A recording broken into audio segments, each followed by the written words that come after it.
Okay, can you guys see my pad?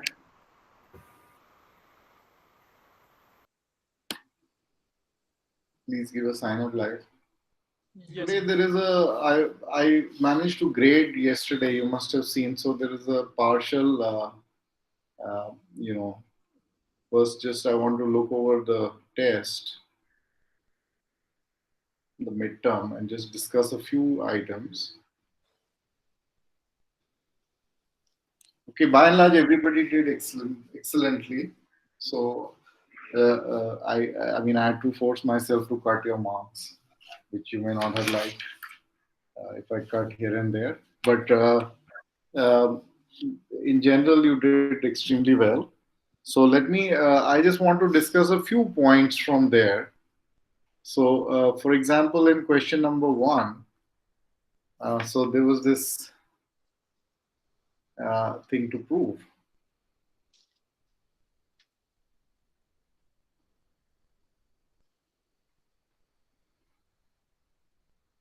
So there are I mean literally a million ways to prove Fibonacci identities, but it's a good idea to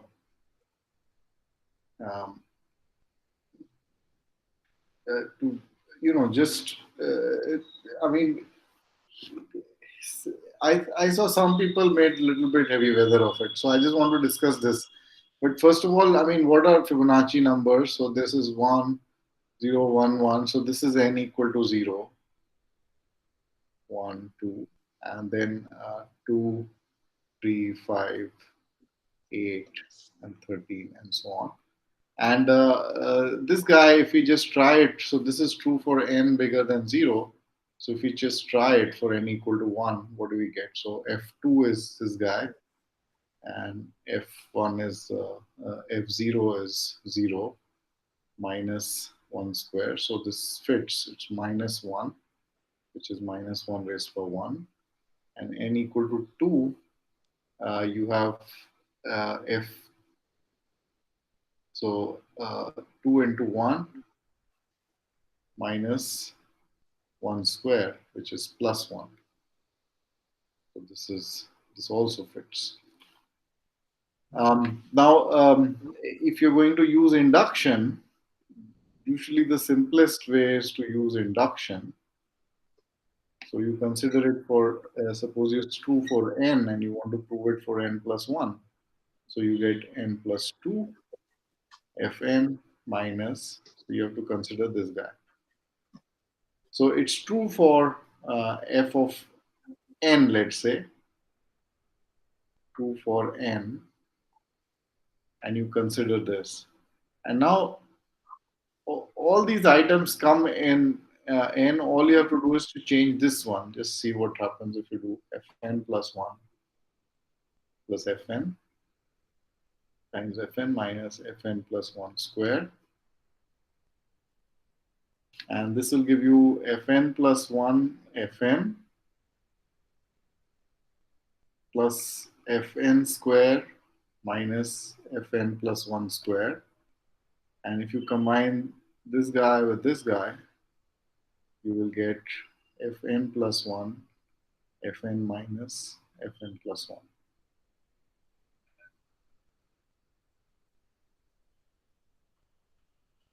And this is a minus of fn minus 1. So this is minus of fn plus 1 fn minus 1. And now by induction we are done, because this guy is minus 1 raised per n, and you have a minus sign, so the whole thing is minus 1 raised per n. So what I'm saying is that I saw, I think one person got this in pretty much this manner, but other people made a lot of heavy weather around it. And we have already learned several techniques which I saw nobody use. So nobody used generating functions, for example. Um, maybe it was very complicated. Nobody used combinatorial proof. I saw one proof where you say Fn is equal to this Binet's formula, the explicit formula, you know, something raised per n minus something raised per n. So I saw one proof with that, but that was really complicated. But in any case, it's fairly simple if uh, you should mess around a little bit more. Okay, anyway, so this is fine. This guy, again, not everybody got it. N plus 1 over. And this is the sum over k. Now, this side is the number of ways of choosing n plus 1 objects from in plus 1. So you're choosing n plus 1 numbers from in plus 1. And these guys are, you're choosing m from k. So clearly, you're trying to split the number of ways of choosing m plus 1 and you're fixing one of them. So which one do you fix so that it boils down to choosing m from k, and that's the idea. And the idea is that here you fix for k plus 1.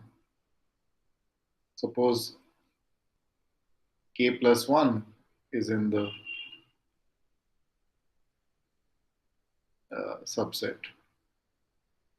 Then choose k more from, choose m more from 1 to up to k. So which means that you split the subsets based on the largest number there. Okay, so we count. Uh, so this can be done in k choose m ways, and now you take k equal to uh, you know 1 2 whatever up till n. So that k plus 1 would be the largest, the n plus 1 would be largest. So this means that summation k over m over k is equal to n plus 1 over n plus 1. So, of course, note that k choose m is 0 for k less than m. So you don't have to go too far. So somehow, um, yeah, I mean, I saw I think two people got it this way. Okay, so for part 3 and 4, let's see, what are they? Um,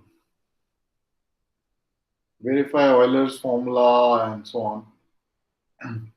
So part 3, I cut some marks. So number 3, I sometimes, if it's not clear, so it's a bad example. I made a mistake. I should have given a better example. If it's not clear that Hall's theorem is illustrated properly, Hall's theorem proof or proof of,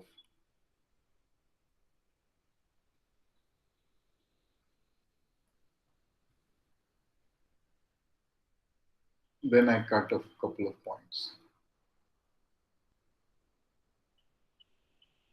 So that's a little unfair because I should have given you a better example where you were forced to do it. But anyway, sorry about that. Anyway, you won't lose a grade if you lose 2 points. So I just wanted to mention that, and I'm not going to cover uh, Euler's formula and all. Again, Euler's formula, I wanted to see various types. So I think maybe one person really got what I wanted to do. wanted to ask. So you did all kinds of things. So different kinds of graphs, kinds of planar graphs is what I was looking for. And doing four is, so I did five. So doing four is pretty easy. The fifth one, I mean, you have to think, maybe do something extra special or whatever. So, I mean, certainly trees, circuits, complete graph for, less than, on less than equal to four vertices, and complete bipartite graphs. And then maybe one more, just to demonstrate that you can do something other than the basic. So that's what I was looking for, that the example should sort of cover these kind of graphs. And some people got nice ideas over here, because they are, you know you can have the cube, you can have the platonic solids here,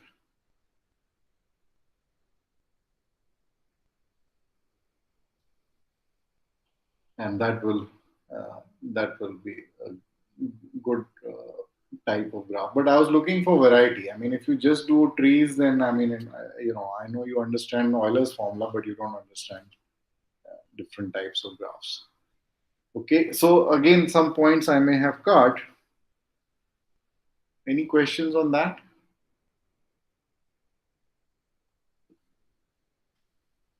Uh, no, Professor. Oh, Professor, just one small thing regarding Euler's formula. It holds only for connected graphs, right?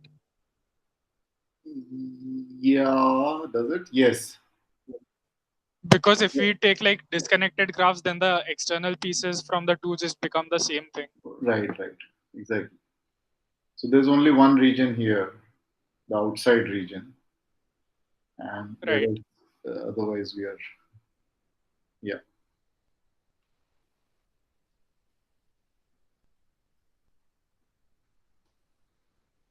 Okay, so problem two is, problem two, I want to emphasize again that there is a certain um approach, uh, that whenever you see something new, you should sort of list a lot of things. So, what is a K composition? It's a partition, but a different kind of partition. So let's just list for K equal to 3 and N equal to 6. So what I'm doing is that I'm taking numbers from 1 to, no, I'm not taking numbers from here. Well, I'm taking numbers from here. I want to write 6 as a sum of various numbers. So, for example, 1 plus 2 plus 3. And I can permute them, 2 plus 1 plus 3, and 1 plus 3 plus 2. So I should do it systematically. 1 plus 3 plus 2. This is already done. And if it's starting with 2, then it's 2 plus 3 plus 1, and then 3 plus 1 plus 2, and 3 plus 2 plus 1. And that's with 1, 2, 3. And then you could have 1 plus 1 plus 4, or 1 plus 4 plus 1, 4 plus 1 plus 1. So you could have 2 plus 2 plus 2, and I think that's it. So yeah, so I mean, first job is to write, get some intuition, and then when I said that it is the same as the number of, let's say 2 plus 1 plus 3, it's the same as finding a solution of this number, of this equation, where all xi's are bigger than 0. This is obvious now, right? That you list all the possible x1. So this is clearly obvious now, that it's number of k compositions equal to number of solutions of this.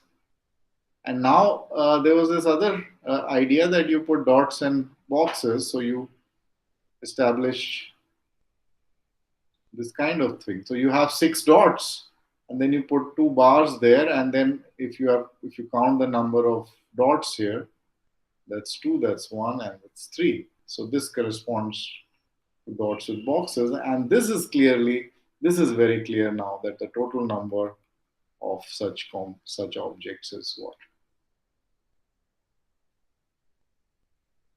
Why? Because there are n minus one spaces between dots, and you choose k minus one of them and divide into k sets of dots, and the number of dots correspond to the x size,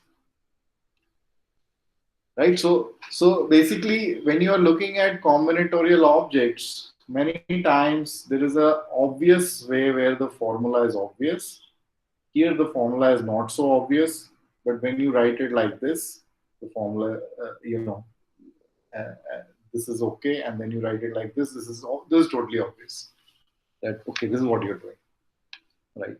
So when you make a picture like this and you make a correspondence, so but the key idea here is to play with it a lot. So I mentioned that you must do a lot of small examples, and this is again, I want to emphasize, this is what happens in combinatorics, that you do lots and lots of small examples in any combinatoric. So when I'm presenting, sometimes, and especially in graphs, and I'm a little lazy to do examples. So I, the proofs are finished, and sometimes you are confused about proofs and all that, and I'm confused about proof. But the reason is because I haven't done sufficiently many examples. So this is the message I want to give, that if you want to do well in combinatorics or learn this subject, you must do lots and lots of examples by hand, and then maybe. Anyway, the second part is you want to solutions. So this is very similar. You want solutions for x1 plus x2 and so on up till xk equal to n, where xi's are now allowed to be 0. So, well, I mean, I've given you the answer here. Um, so that should be a good guess. But what you can do is you can make it correspond to, you let yi be equal to uh, xi plus 1. So if xi is equal to n, then y1 plus y2 up till yk is n plus k. And now yi's are strictly bigger than 0, so the number of such yi's, number of solutions, is by the previous guy, n plus k minus 1 and k minus 1. So that solves it in this case. And again, here it's so there's a this is part A. This is easy. Part B is number. So any questions on this one? I think some of you have a very long solution to this. Is this okay? It's fine. Okay, so the other is K combinations with repetition. So you got 1 through n, and then you're picking up, k of them, but you're allowed to repeat. So you keep putting it back. So there are balls with all these things. You pick a ball, then you put it back. You pick a ball, put it back. So in ideal sampling situations, for example, in you pick up one sample, second sample, you don't put it down to replace. But when you're doing in probability theory, when you're doing the formulas, and replacement ones are a little easier to do.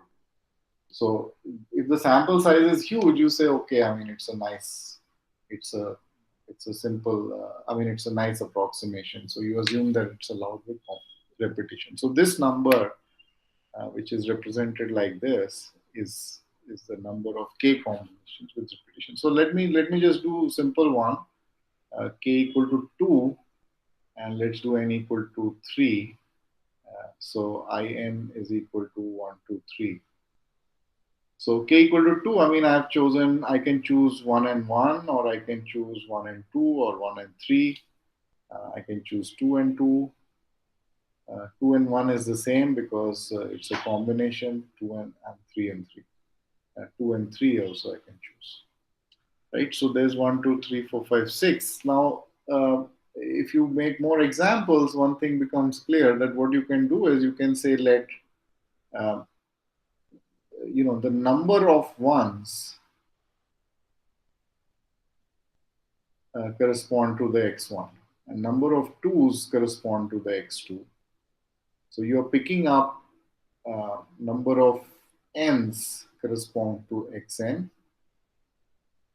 So you're finding a solution to this guy, which means that you're picking up x1 ones, x2 twos, and so on, xm n's, and overall the number of picks that you have uh, is k. So very interestingly, your this here k and n roles are interchanged from the previous guy. So, but you can write the formula, and again, xi's are allowed to be bigger than 0. Uh, so you're in this situation, but role of n and k is changed. So it's k minus k plus n minus 1 over n minus 1. But it so happens that k plus n minus 1, it's the same as k. So this guy, this is what the formula is. This is also. Okay, so we've got this, and then the third part. Is that clear?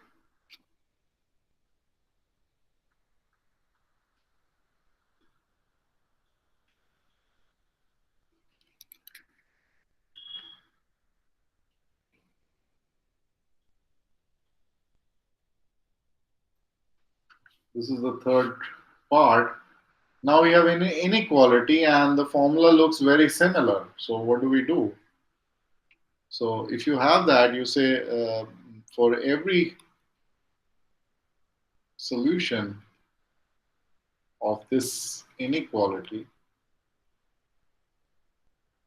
So let me see, it's greater than non-negative integral solutions. So it's non-negative, so xk is bigger than equal to 0. Every solution of this inequality corresponds to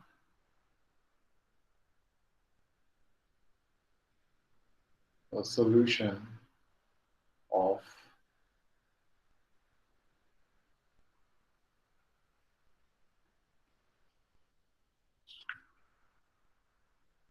so again, by the previous guy, one can prove it. This is n plus k plus 1 minus 1. Uh, choose k plus 1 minus 1. The number of solutions is,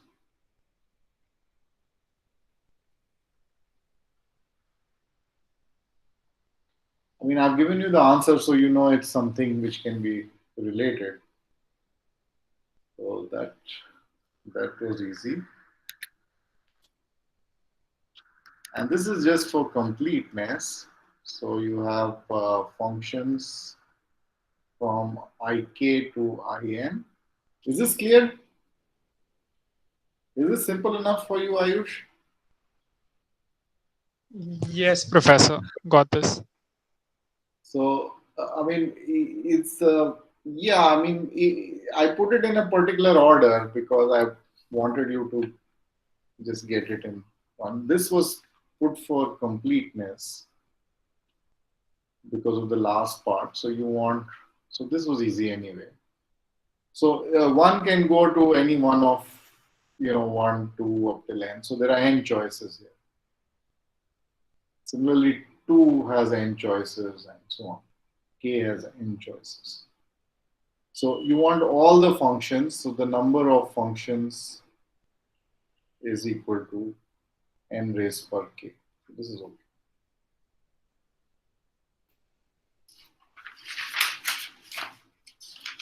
Yeah.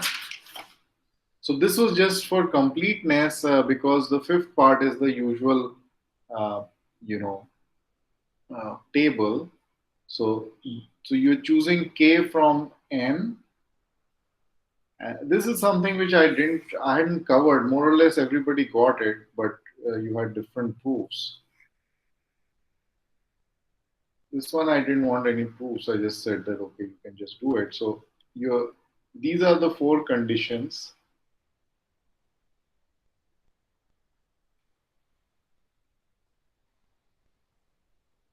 So no repetitions. You're choosing k from n from in, and they're ordered and no repetition. So that's your number of permutations. So it's n factorial over k factorial. And if you're not ordered and no repetition, that's your subsets. And if repetitions are allowed, we are in this situation.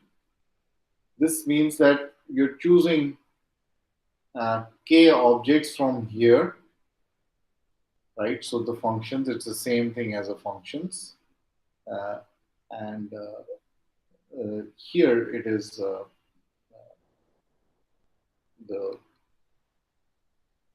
uh, the combinations with repetition. So not ordered means combination. Not ordered means combinations. Though we say subsets with repetition. So repetitions allowed. So this is the story. Okay, so this question is actually this is usually an element, one chapter in the first chapter in a counting in a combinatorics. So this is called elementary counting. And people have expanded it into a 12-fold way and an 8-fold way and so on. But we covered it in a different. Okay, any questions so far?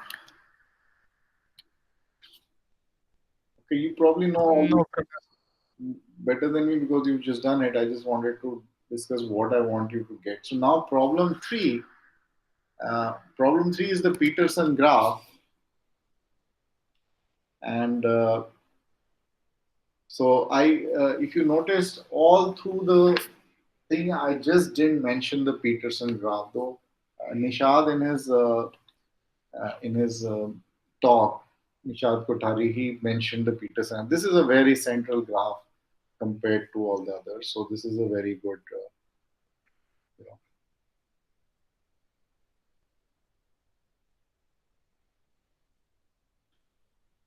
and you can see why I'm not a graph theorist. And this is the only reason I didn't do graph theory. Actually, I have a very hard time drawing graphs.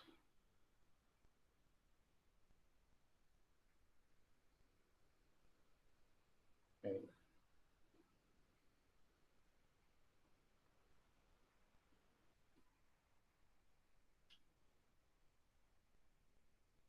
Okay, so this is a very important graph which we did not cover, which now you know a lot more about uh, than I do. So it's that was the purpose, and I really wanted you to actually just try it out, just see everything. So the degree, it's a regular graph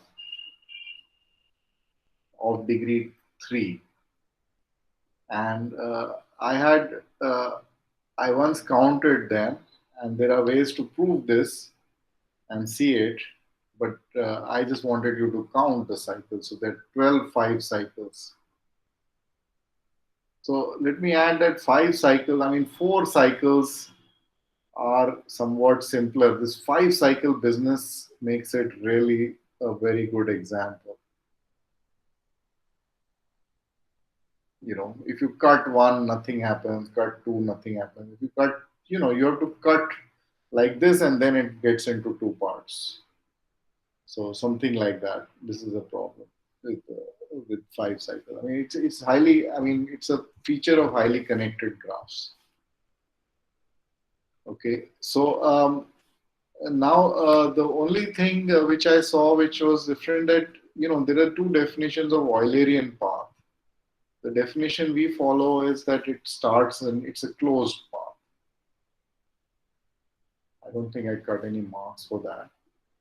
But the answers, I mean, if this is a path, if this is a graph where you're going whatever, then this is not called an Eulerian path. It's not closed.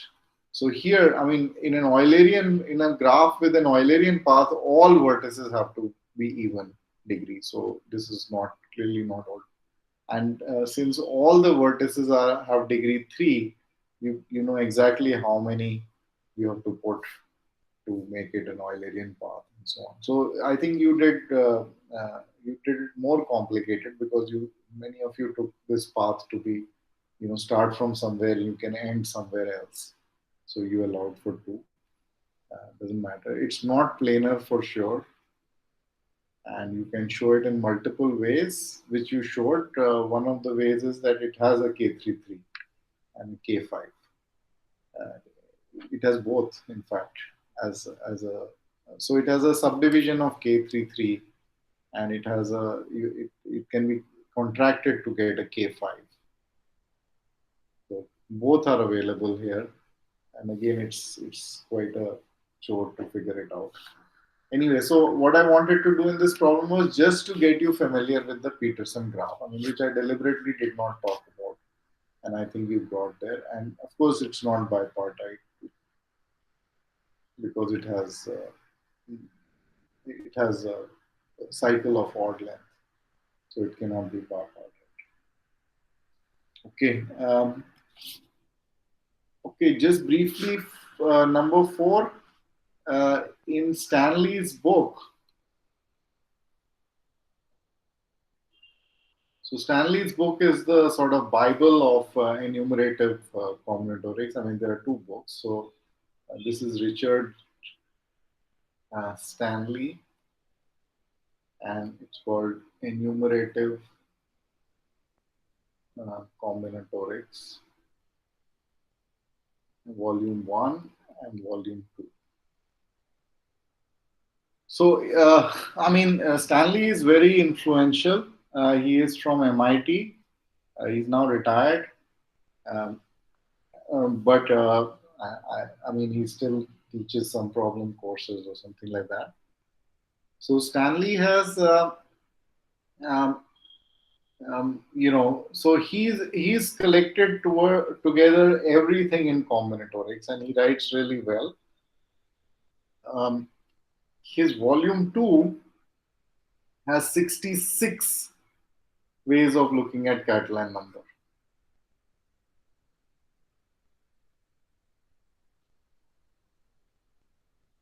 and you can see them. This is available online, Enumerative Combinatorics Volume 2.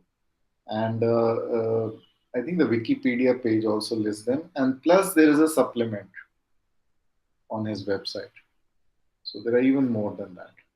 And a lot of work which is happening in the Q Catalan numbers. So Catalan counting is a industry. People work on Catalan numbers, and they keep coming up all over the place. So what I hoped was that everybody saw some bijections and some you know uh, some recurrence relations, so that you become familiar with both. Bijections are usually tougher, but in some cases it's quite easy. So I hope I mean, you got maybe 2 or 3 or 4 or whatever. But recurrences usually are very easy to see in this domain, and bijection little bit harder. But still, I mean, I wanted you to be familiar with some more of Catalan because wherever you see combinatorics, you will see Catalan numbers. Okay, any questions? All right. Professor, not exactly a question, but so like the reason the Eulerian path thing kind of differed was because if I remember correctly, when doing discrete math Hmm. last semester, then we defined Eulerian path as like not necessarily closed but covers all the vertices. And an Eulerian circuit is one that is closed. So that was the difference that we had I see. defined. I see. I see.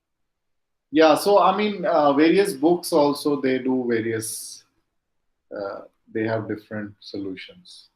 So in our course, we had defined an Eulerian path to be a circuit, a closed path. So the problem would have been easier if you had, uh, I mean, if you had done that. That's all. I mean, I don't mind you made it harder, but it's okay. I It didn't bother me that much. But in our course, we had done it, as far as I remember, closed. I can check. Uh, let's see. Yes, Professor, we did it closed. You have a note. So yeah. So anyway, so we are back to partitions.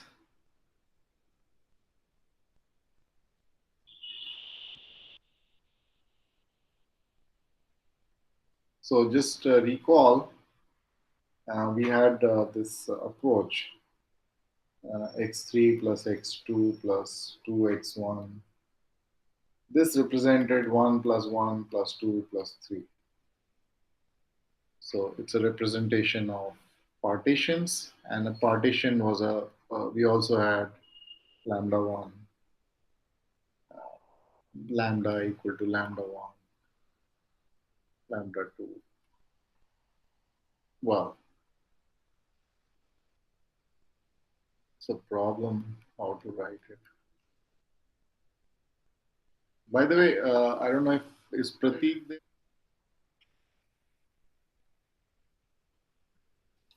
Is Prateek there today? He was there earlier, but I don't think he's here right now. Like I saw him 10 minutes ago in the class.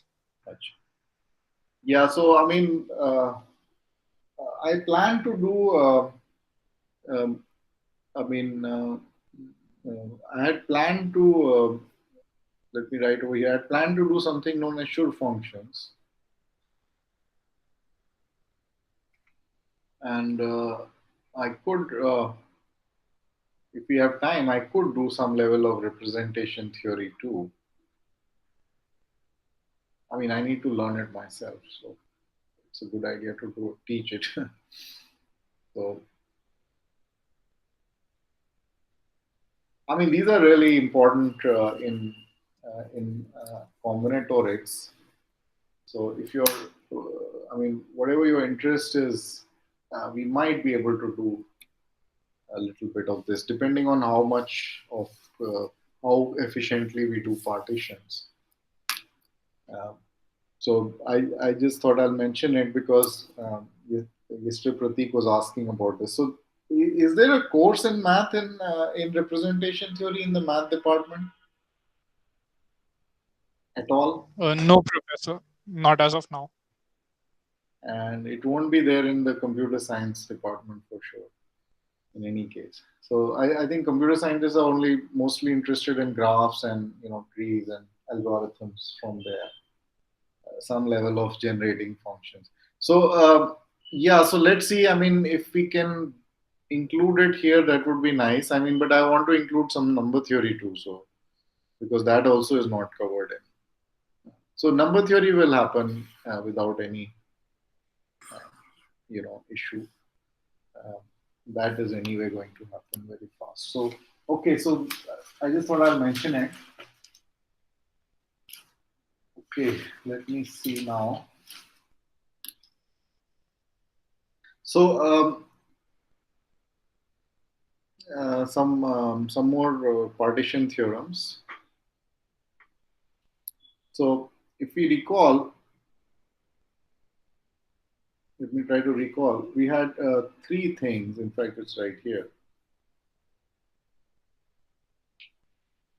So play with diagrams, manipulate infinite sums and products. This was the two thing items we do, and generate data and observe partition. So these are three general themes in partition theory. And this manipulating infinite sums and products, you can also do. You can also play with diagrams and manipulate. So the interplay between, so we have these young diagrams, and there is an interplay between this and the generating functions. So if you recall, if we have something like this,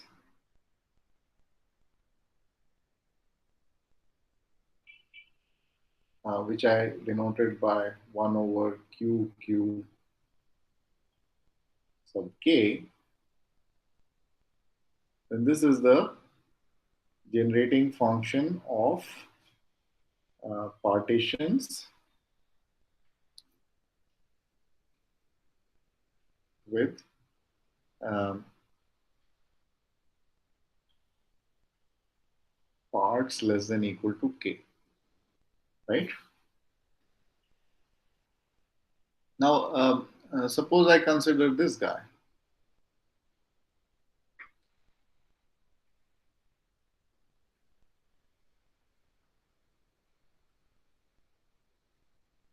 So what I do is I take a square. So this k square, this is k by k square, and then I stick a partition with parts less than equal to k. So I stick something here. So this is k parts, this is k parts here, right? And I stick some partition here, like this, right? So this is a partition with parts less than equal to k.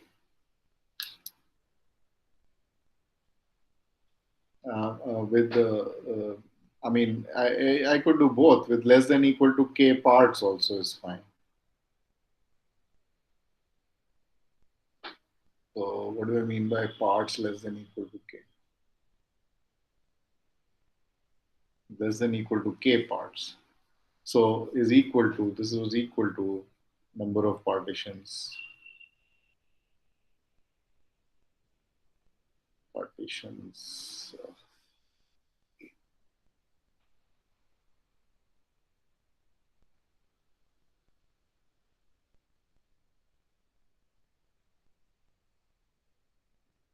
So let me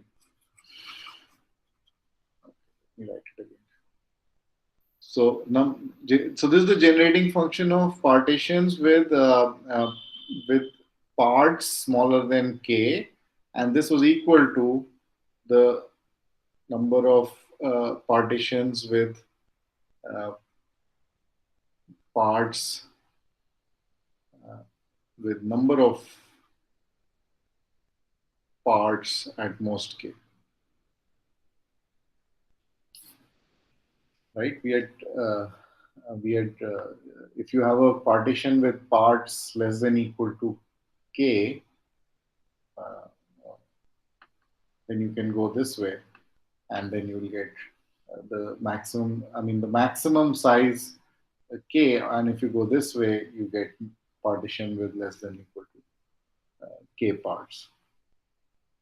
So I mean, they both look the same. Parts less than equal to k with parts less than equal to k. But anyway, this is a generating function. So if you expand it out, suppose you expand it out as powers of q, what do you get here? So we get the contribution from here, and we get the contribution from here. So so this is the generating function of um, partitions with a, so it's the generating this is the number of partitions with I suppose parts less than equal to k again. No, with Professor, would this be with less than or equal to k paths such that each part is greater than or equal to k? yeah, number of partitions with less than equal to k parts with a k square with a square of k of size k, right? And suppose I sum over all these guys.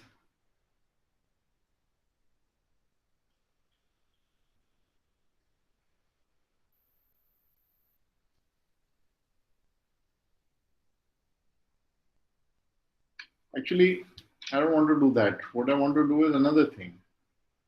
Hang on.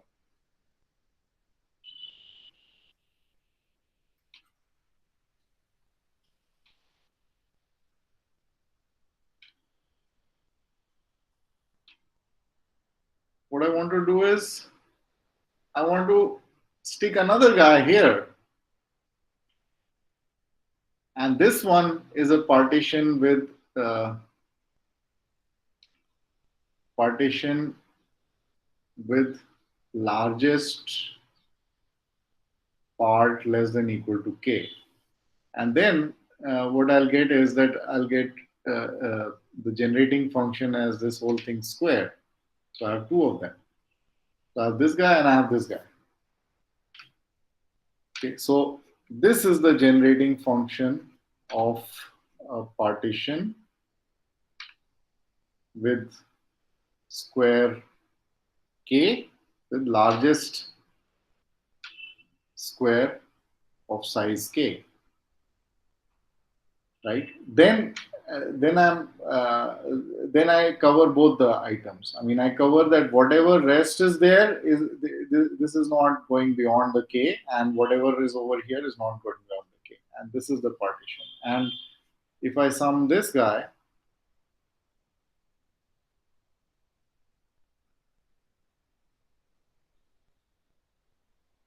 this whole thing square,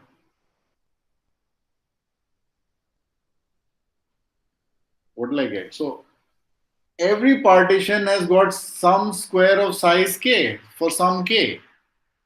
So I should get the generating function of all partitions. And that I know is 1 over 1 minus q square and stuff. So just writing it down in terms of our uh, notation,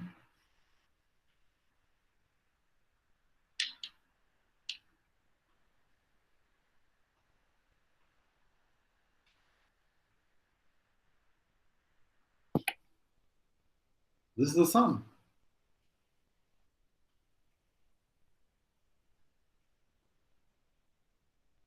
So this largest square is called the it's called the Durfee square.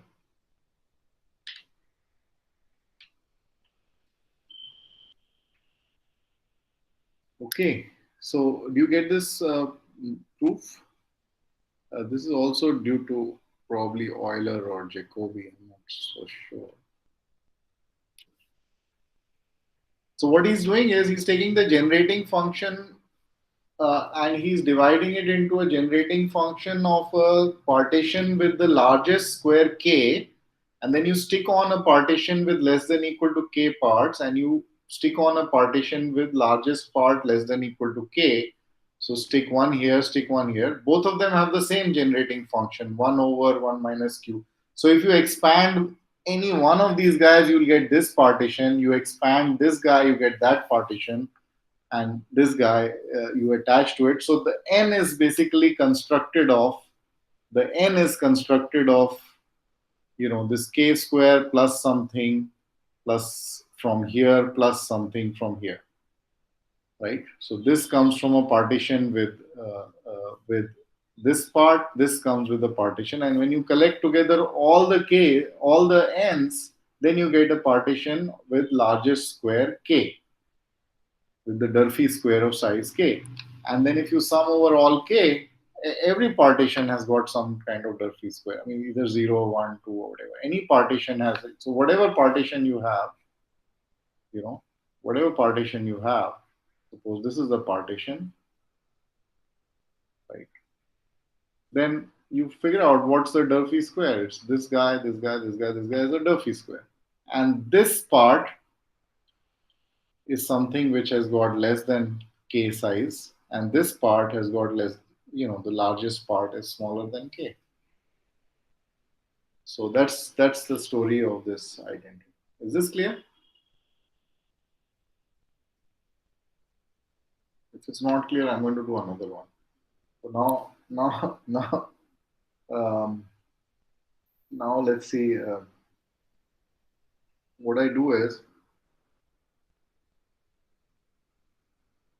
um, I take this partition, staircase.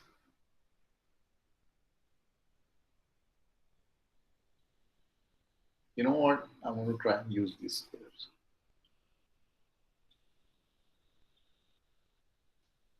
Or can I use this? No, I don't do this.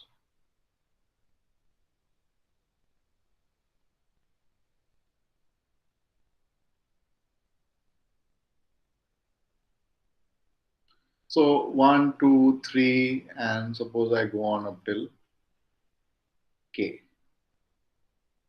So it's a staircase. So it's this partition. And how many squares are in it? So it's k plus 1 over 2. And now what I do is I take any other partition. So take any partition and stick it here. So stick a partition with less than equal to k parts. Okay, what am I getting here? What am I getting here? What I'm getting is I'm getting a partition with distinct parts, with exactly k distinct parts. So we get a partition with exactly k distinct parts. Yeah. And what is the generating function of that? So here I have k plus 1 choose 2. And here I have any partition with less than equal to k parts. So I have 1 minus q, 1 minus q square, up till 1 minus q is for k. So we have k plus 1 choose 2 over q, q, k, right? And if I sum over all q, over all k,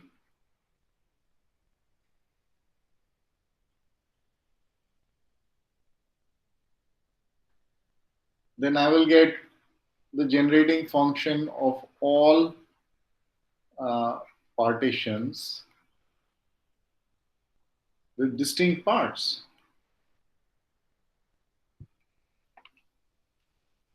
isn't it? So what I will get is 1 plus q, 1 plus q square, 1 plus q cube, and so on. So is this clear? Professor, could you go over that again?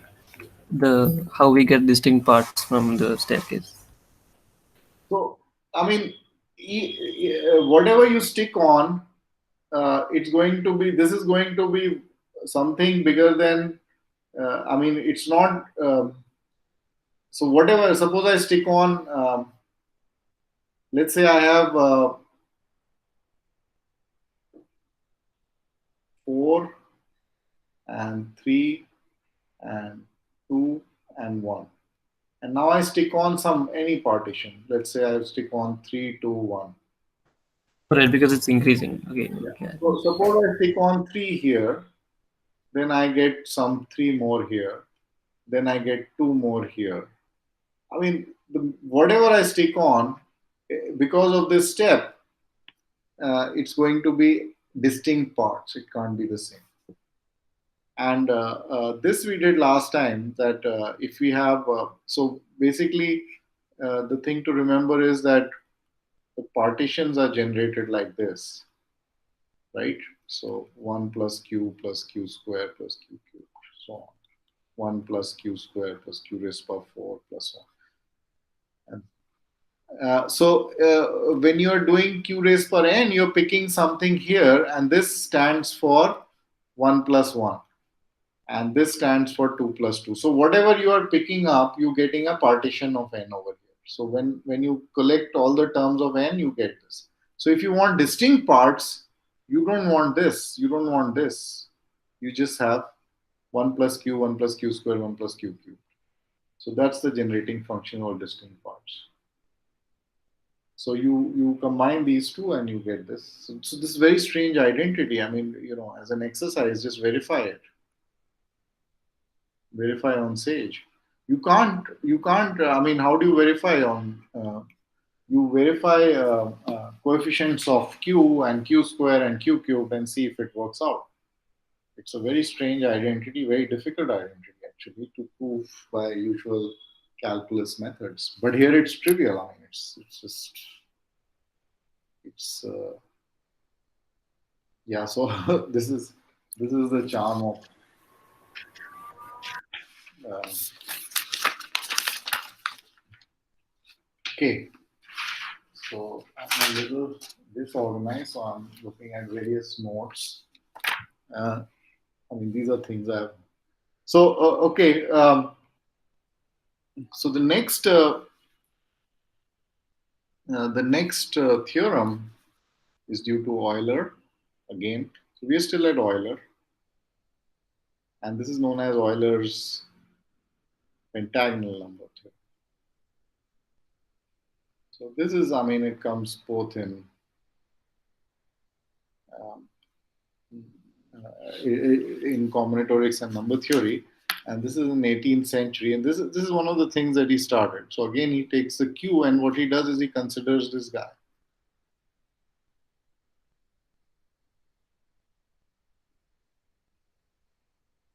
So earlier Euler did the 1 over this. We had the generating function. Now he considers this guy.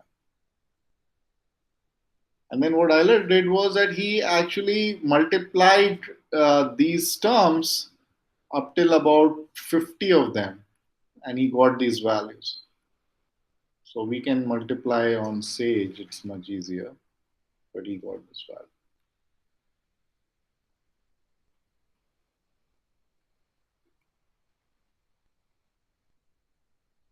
This is a very classical theorem.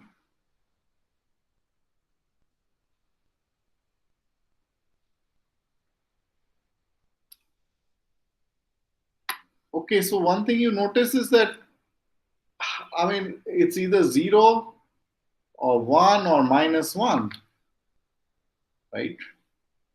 And it's quite sparse. I mean, after a while, it just stops, because the difference becomes bigger and bigger. So, so what we do is we want to find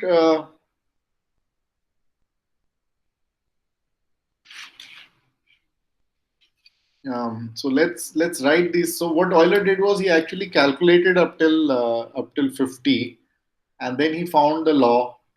So uh, so Euler found the pattern.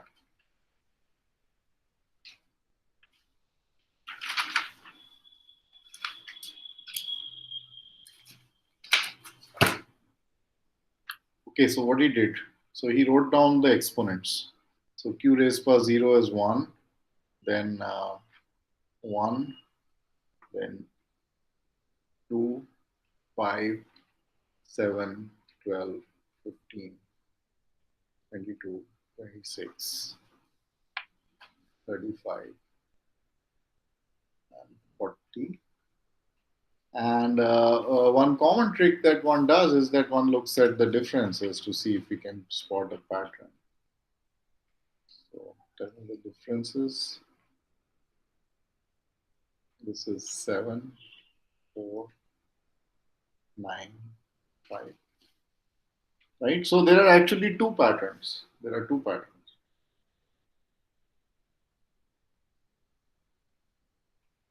right? So 1, 3, 5, 7, 9, and the other pattern is 1, 2, 3, 4, 5, right? So he took the alternate guys now.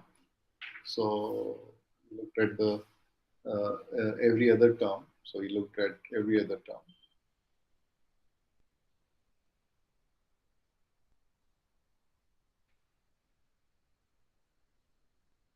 right? So it's 0, 2, 7, 15, 26, 40. Yeah. And now you take the differences 2, 5, 8, uh,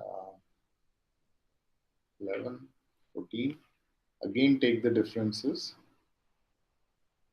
So he gets 3, right? So these are the differences.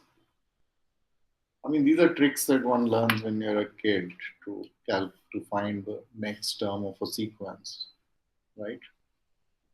So the other sequence is 1, 5,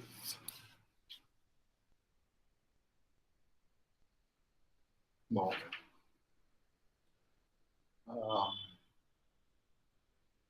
1, 3, 5, right? Which one am I doing? 0, 2, 7. Okay, I did this guy. So 0, 2, 7 I did. So 1, 5, 12, 22,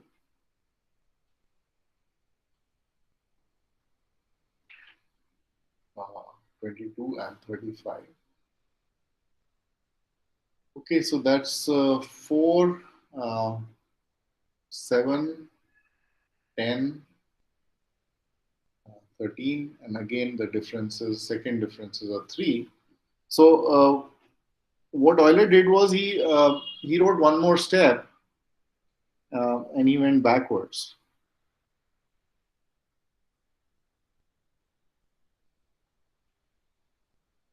So he went backwards over here. So 3, let me do it with another color. So what do you have if you want difference of 3? That's 1, so you will have a 0, right? And then you keep going backwards again. What do you have over here? You have -2, and this will give you 2. So 0 minus 2 is 2, right? Go one more step. What do you get here? Somebody say it. -5. And here, 7. 3, 3. right. So do Oh, you see oh yes, yes, 7, sir. you're getting back the other guy. So anyway, so this is Euler's. This is actually where did I get this? This is even cleverer than Euler.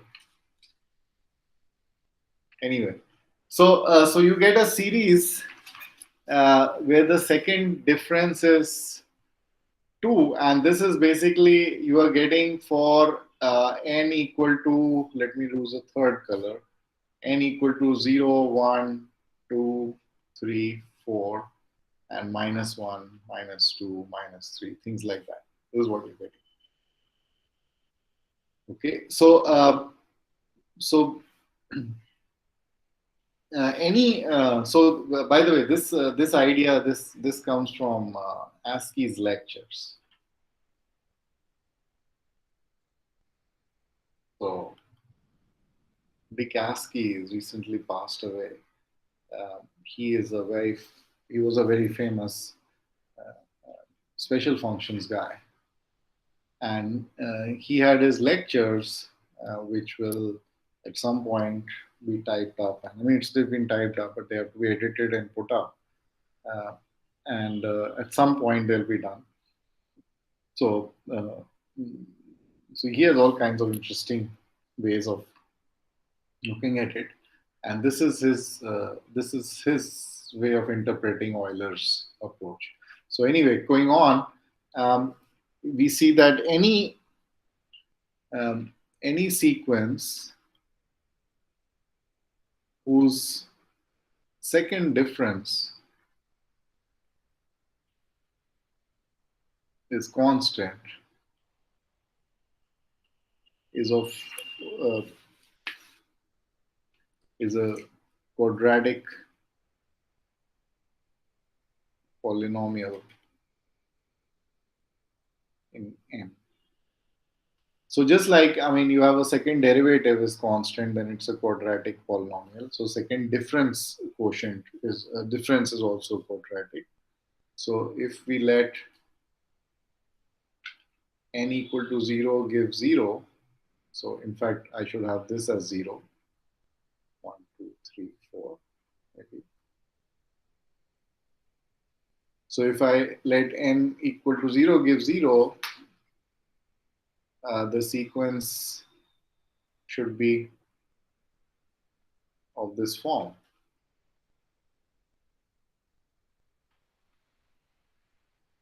An square plus bn, right?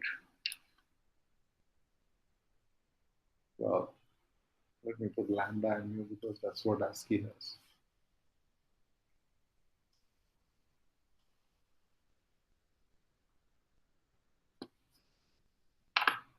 So how do we find lambda and mu?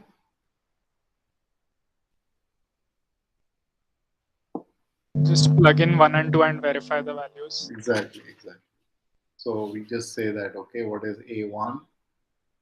A1 is equal to lambda plus mu, which is equal to 1, and A2 is equal to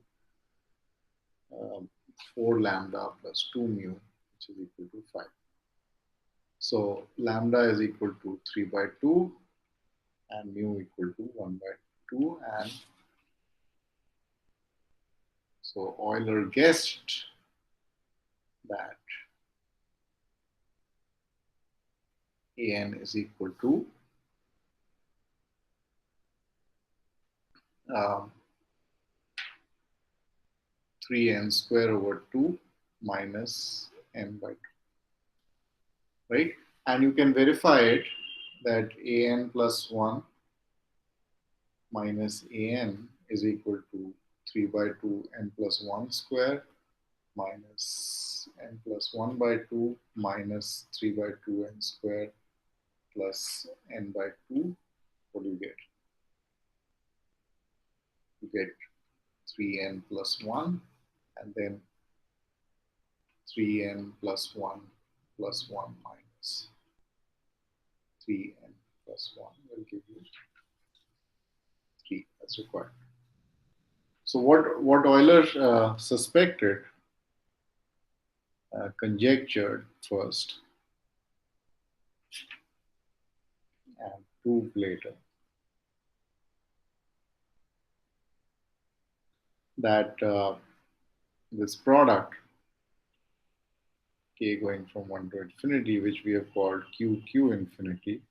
I mean, I'm going to stop using these products after a while. Once you get familiar with these, maybe after the next homework, or maybe before. And what he proved, what he conjectured was that if you go from q raised power 3n square minus n.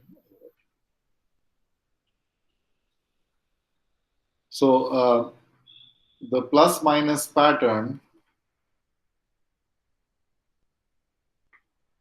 so it comes from one term of one term with n positive and one term with n negative. So if you recall, this is the numbers we got initially, so you can verify. So one of them is one of them is coming with negative, one of them is coming with positive, and these guys basically 2, 5, 3, 12, whatever, they follow this pattern 3n square minus n over. Oh, Professor, Yeah, a small question. I think I'm missing a point somewhere. But so initially, our sequence of exponents was 0, 1, 2, 5, 7, 12, and so on. And that was the exponents of our product, right, right? right. But then found the when we found that the second difference is 3, we did that for like every alternate exponents, right? Yes, So from there, how can we like, so we know that every even exponent differs by 3 and every odd exponent differs by 3, right. but from there, like how did we generalize that to the entire sequence? Yeah. This is ASCII's idea, I think, more than Euler's. He took the alternate ones and see we got two alternate ones, right? We took these two sequences 0, 2, 7, 15, 26 over here, right? Let me put some different Yes. colors. This was one, and then we got a 1, 5, 1, 5, 12, 22, 35. That was Yes. 1, 5, 12. So this was the second one. And So we're then going from minus infinity, right? you observe that if you go backwards, if you go Right. backwards, then it generates the first one 0, 2, 7, 15, 26. Okay. So you go Oh, that's backwards. why we were, Yeah, yeah, yeah. that's So why then we we were say that coming. okay, for n equal to 0, I mean this is certainly some quadratic equation. We have to start somewhere. He took this value to be the one which corresponds to the zeroth value, Okay. right? So basically, he found this an, and he found that q raised to the power an, and that summation, and then this term sine. He you see that it's coming from first. So if this is coming from the zeroth sum, then this is coming from 1 and minus 1 and 2 and minus 2 and so on. So that you Right. can see from. So, So yeah, Professor, that's why we are summing from negative infinity to infinity. right, right, exactly. Okay, makes sense. Thank you. I mean, yeah, I mean, there are multiple ways to look at it. You can just replace minus n by minus n, you will get. So if you replace 3n square minus n over 2, if you replace n by minus n, then you will get 3n square plus n by 2. So one way is to observe that the two guys are this and this. And the other way is just, then you just rewrite it like this from minus infinity to plus. That's all.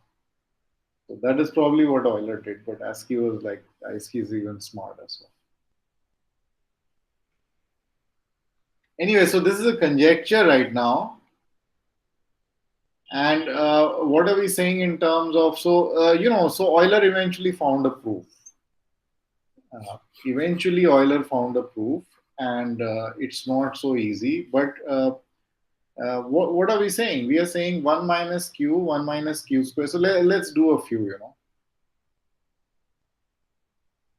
Let's try to be Euler. Let's do a few. So 1 is fine. Then to get q, you get q raised per 1. This just once it comes.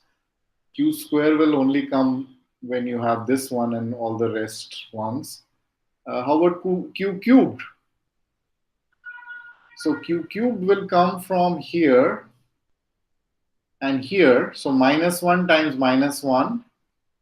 And then this q cubed, it will go to 0 because this one multiplied by all ones.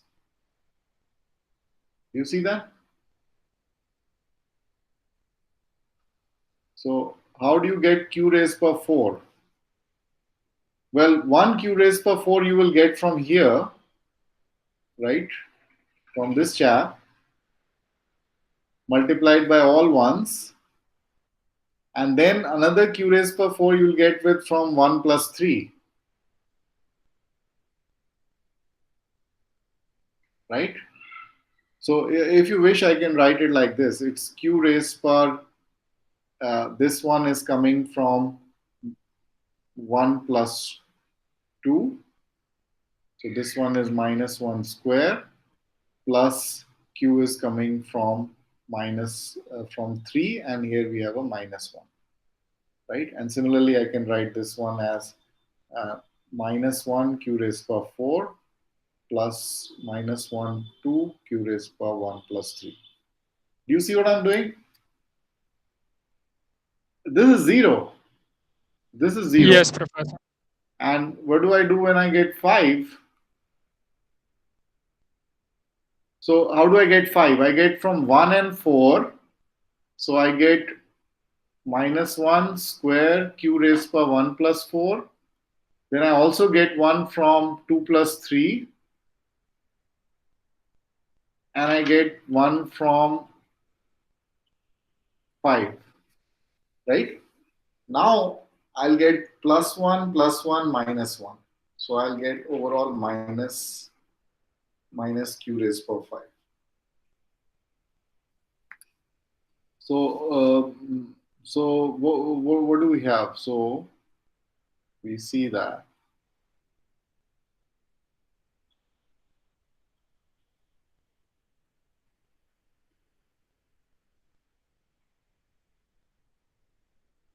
this infinite sum is equal to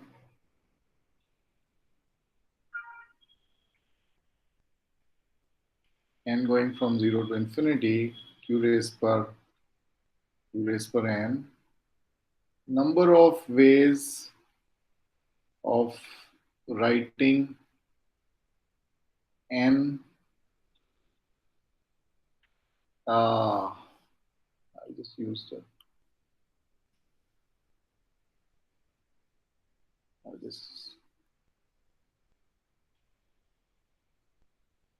Okay, this is number of partitions of n with even number of parts minus number of partitions of n with odd number of parts. Right? Do you see that? Professor, distinct paths, right? Yes. Because we can't take 2 and 2 to 4. Right.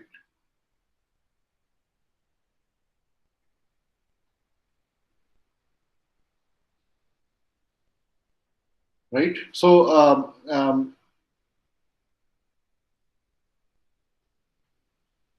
and it turns out that um, these are n going from minus infinity to infinity, um,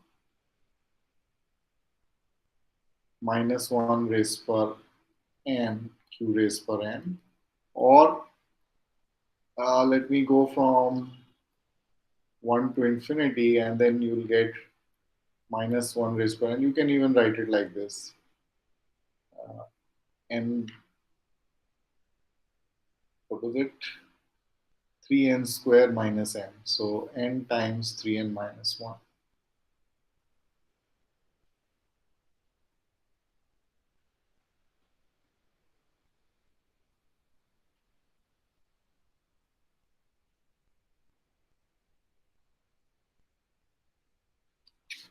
So this was our guess. This we know. I mean, this is correct, right? Is that clear? So, Professor, what did we do in the last step? I lost track. Sorry, this is wrong. That's why you're confused. This was something like this, right? 3n square. Right, yeah. So I just split it into two parts when n is positive Okay. and n is negative.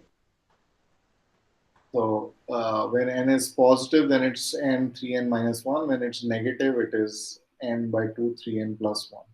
This replaces n by minus n. And each case, the sign is minus 1 raised to n, and there's a 1 extra.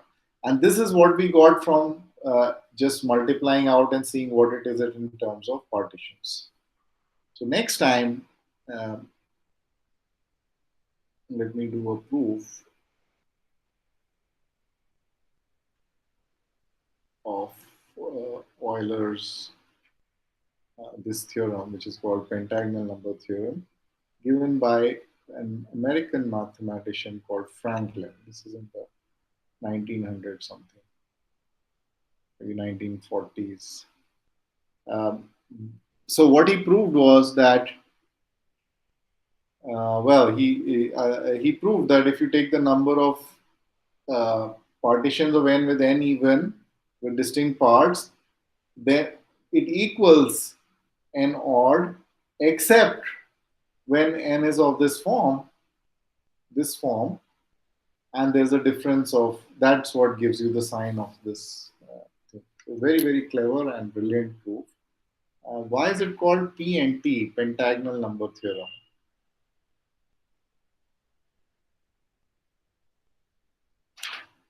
So I mean it's because of these numbers. Uh, if you have a pentagon,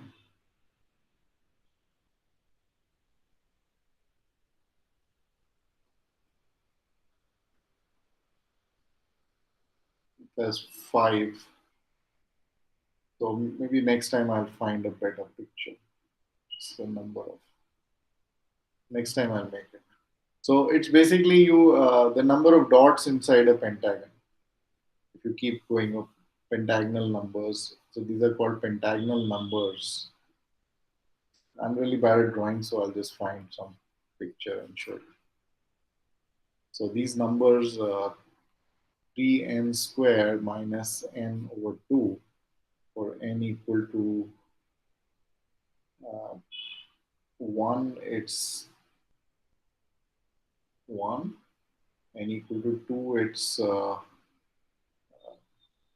12 minus 2, 10, 5. Yeah. So these numbers, the 1, 5, this series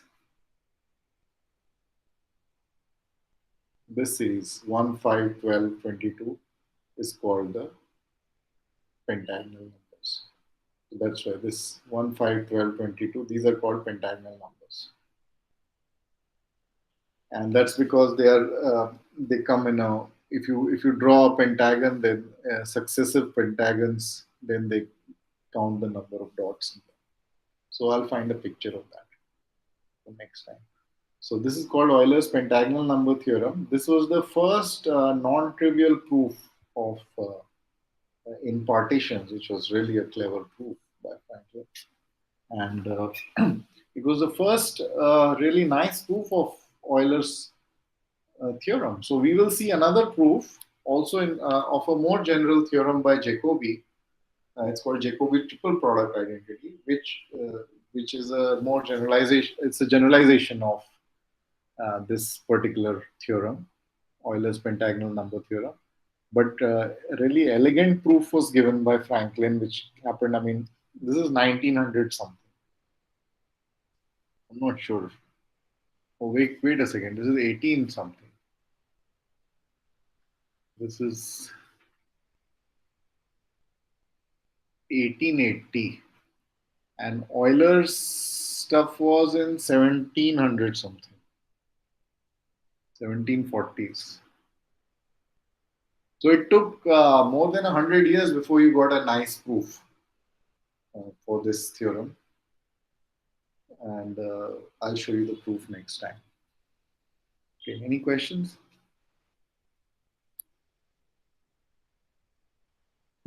Professor, the thing that we use that any sequence whose second difference is constant is a quadratic polynomial in n. Yeah. So, like, uh, the does that equivalently hold for like other levels also, like, so if the third difference is constant, then it's a cubic polynomial and things like that. Yeah. I mean, integer sequences. So there is a whole theory of difference equations, which are like differential equations, except they are differences. You know. So I mean, all the IQ tests. If you remember, I don't know if you took all these NCR, NTSE exams and so on. In our time, they used to be quite popular.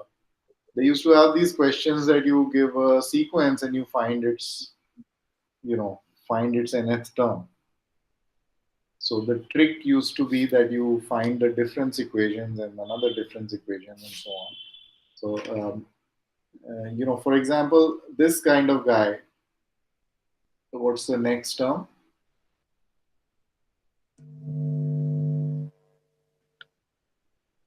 32. Yeah. So what is the difference equation? The difference is what will be the next difference? 32. Third- So here in a geometric sequence, it doesn't change. So you see exponentials, the derivative of this is what I did in the class today in calculus. It's the same thing, and the difference of a geometric series is same, stays the same, right? So I mean they stabilize. And similarly, if you have, let's say, this formula, mm, so n choose 2, right? The triangular numbers. So this is n equal to 0 is 1, n equal to, sorry, 0, n choose 2 is n into n plus n minus 1 over 2. So for 2, it's 1. Then, 1, 3, 6, 10, 15, 21, right. 28. So now what is this? This is a degree 2 polynomial.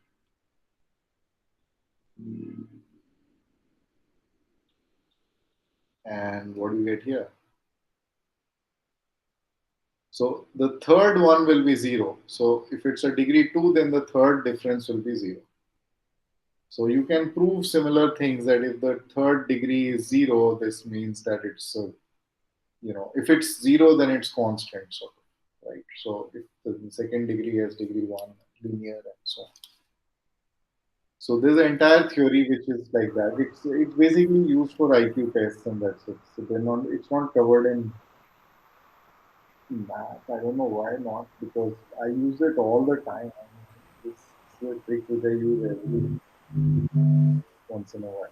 I need to find the next one. Of course, now I can go to OEIS, but first you try these tricks to get a guess.